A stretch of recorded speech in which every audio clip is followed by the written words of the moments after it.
Happy not Friday. I have not filmed a Friday video. I haven't filmed anything since December. So I'm a little out of practice, but I suddenly realised I haven't filmed something in so long. I'm just going to upload something this weekend and it's not going to be on Friday and you're all going to deal with it. I'm very grumpy today. I'm feeling very grumpy. I don't usually get that bad PMS, but it has hit me hard today, so I'm feeling very grumpy. And I thought, what's the best way to deal with being grumpy is to drink a white wine spritzer at about 9:30 in the morning and batch film as many videos as my liver can handle. Because I do actually feel bad about how long it's been since I filmed anything for this channel. I still like you guys. This is fun. We're having fun. Hang on, someone's texting me. Okay, where was I? Oh yes, we're filming a video. I'm already uncomfortable sitting on the floor. I haven't yet really figured out my filming situation at the new house very well yet.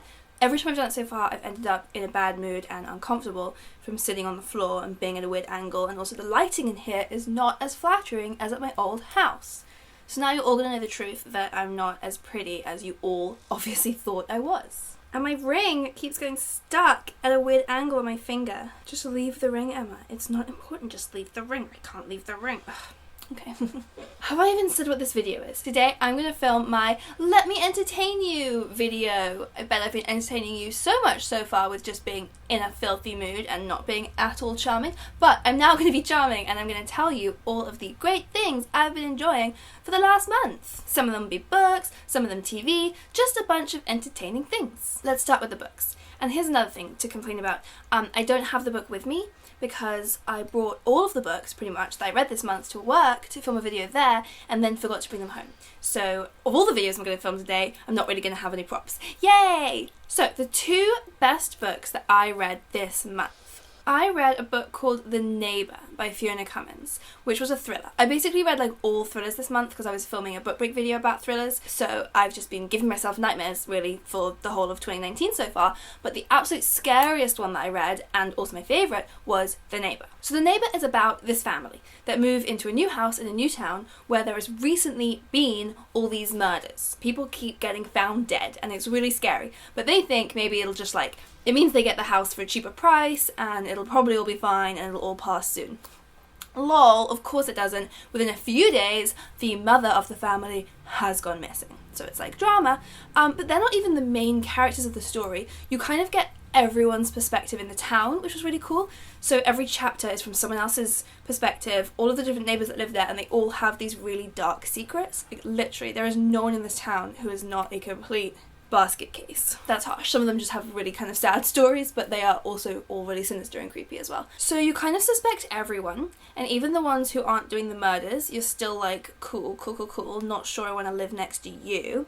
And then also, like in between every chapter, we get a flashback to this thing that happened at a toy shop, the toy shop that's still in the village, back in the 80s, and something that happened on this one particular day set everything in motion and is directly linked to all of the murders that are happening now. So you're kind of trying to solve like where these links happen and who that implicates. And it's just like really very scary and it's a bit gory. I'm really bad with gore. I hate it so much. This one I could manage, but I just had to like skip a few lines sometimes because I won't tell you what happens because you might be squeamish like me, but the murderer is called the Doll Maker because of this like thing he does to the bodies, and I didn't like it. But yeah, the book was great, super dark. I love thrillers to be like really properly dark and make me scared, so I loved that. And I've got two other books by the same author, Fiona Cummins, on my shelf, so I'm going to be reading those next. They're also about serial killers. I think that's her thing. So that's my first super entertaining recommendation. And secondly, the other book that I really liked this month was called The Dreamers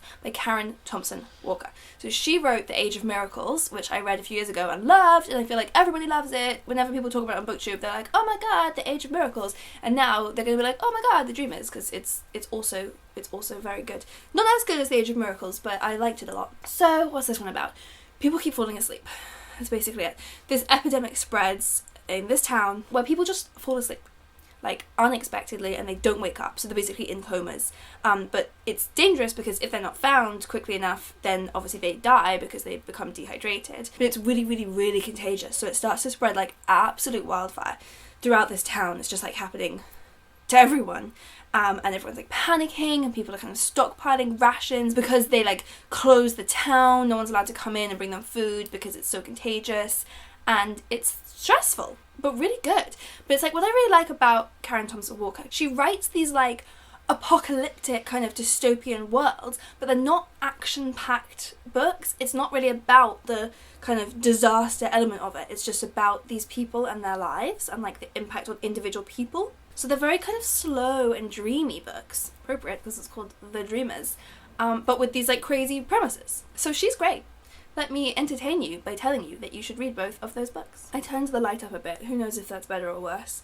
This is just an ugly making room. So discontent, Emma. Okay, so those are some books that will entertain you. I also have been watching TV, and my favourite thing on TV right now is Sex Education. Seriously, watch it. I'm sure you all have heard of it and seen the advert, because it like auto-plays every time I open up Netflix with Gillian Anderson putting on her amazing English accent and talking about, I've noticed you're pretending to masturbate. I love her! I love her so much. She's gorgeous.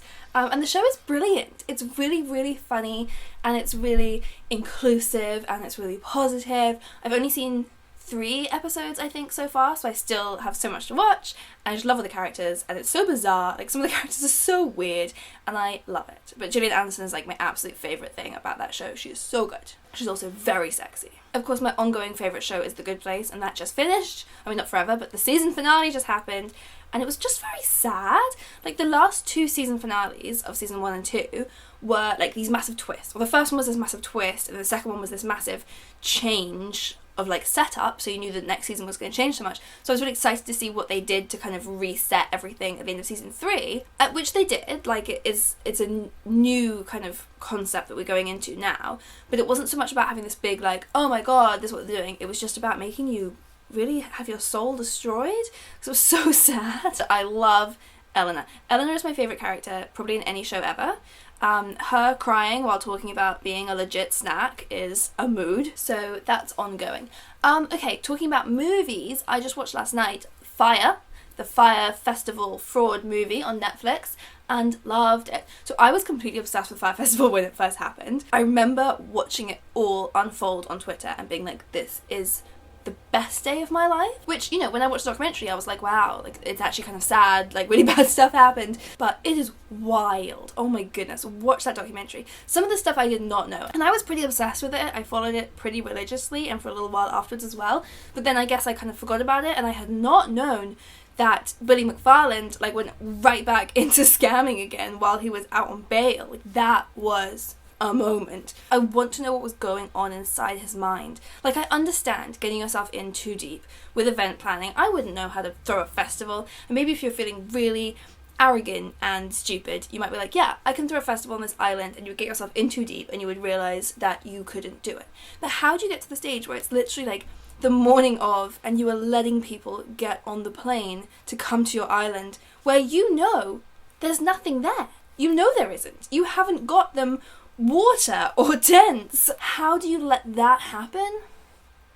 It was amazing to watch. And then on a related note to that, my other biggest entertainment of the month has been following the whole Caroline Callaway debacle. So I have been kind of obsessed with Caroline Callaway for a while. I followed her at the beginning, back like in 2015 or something, because I really, really liked her Instagram. It was back when she was writing these really long captions, and she was like telling a story over Instagram, and I loved it. I thought it was really cool. She got this book deal, and I was genuinely excited. I had it on my Goodreads TBR. I was excited to read her book.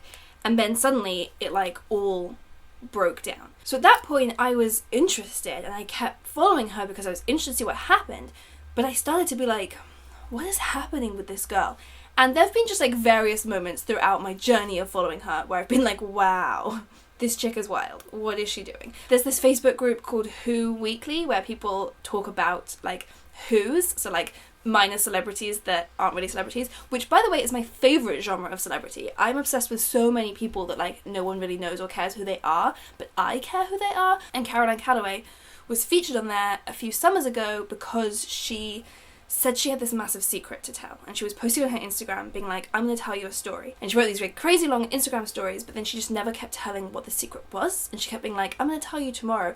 And then it got more and more complicated, and I think she thought she was doing some like master storytelling, but I'm not going to lie, she wasn't. It didn't make any sense. Most of it was just her talking about how wonderful the story was, but I was like, okay, but where's the story? So everyone on this Who Weekly Facebook group was all following it, and the secret eventually came out after about like 2 weeks, and it wasn't that interesting. So that was that. I've talked about Caroline Callaway for such a long time. None of that was relevant to what happened this month, which was with her influencer workshops, which people have been comparing to Fyre Festival. Obviously, it's not as terrible as Fyre Festival. She didn't leave people stranded on a remote Caribbean island. She just kind of falsely advertised what she was offering in her workshop. But nonetheless, I've really enjoyed reading about it because apparently I'm a bad person and I just get like, what's it called? Schadenfreude. Sorry if that's not how you say that word. It's just been fun to watch, and it's been fun watching her rebrand herself as the new Taylor Swift when I'm just not sure that she is. But fair play to her, believe in yourself, girl. But if you want some entertainment, go and follow her because she is very entertaining for whatever reason you find her so. Now for games! I love games. So in these videos I'm always going to tell you about a game because I've basically always got a new game that I've got because RG and I collect them. So this was a game that we got for Christmas, or I gave RG for Christmas. It's called The Pretender, and it's kind of like, I don't know if you've ever played Spyfall. It's a bit like that. Basically, oh, come back. You play in a group of people and everyone gets a card. You pick a category and you get a card from that category, and all of them are exactly the same. They have a list of things. So say the category is films, they have a list of films. So everyone has their card with that list of films, except for one person, and their card, no one else knows who they are, but their card just says Pretender. So they don't get the list of films. So then whoever's turn it is to pick has their list of films in front of them, and they'll say, okay, we're all going to do number 4. So in this card, number 4 is Titanic. So everyone in the circle knows that they're doing Titanic, except for the Pretender, who's just there like, okay, we're doing number 4, cool, but they don't know what it is.